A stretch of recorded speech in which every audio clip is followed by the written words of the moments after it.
Di ba ma'am? Naara sa palibot ini. Uli nila, uman sa ato ang lechon, uli sila. Nari mo take spread. Puno na po na pre. Ano din na?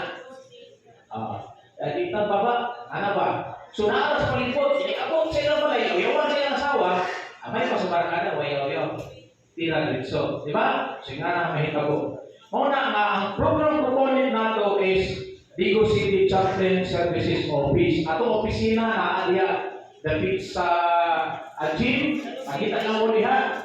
No? Tawagin lang din sa ato ang number 0938-533-4692.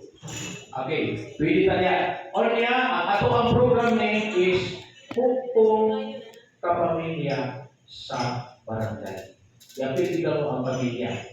And this is a city special project sa ato ang mayor's office, no? Together with our local person sa kada, no? Nawag din siya iundang po nga sa programa. Then program description.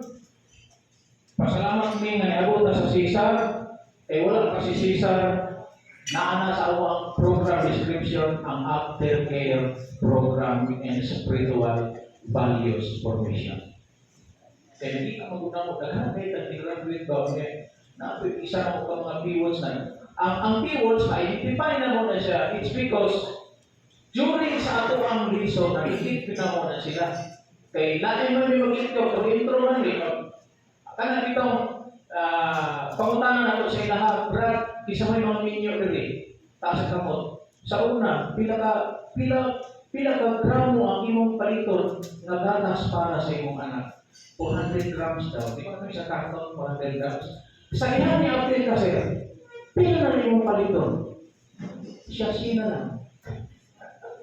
This is true. Wala na 400 grams. Siya lang. Kaya kumaan ang budget. No? So, ang ato ang rationale mo igsuon is to have an ongoing and continuous interrelationship program, no, sa barangay, sa piwots, sa iyang pamilya o sa katibukan sa barangay.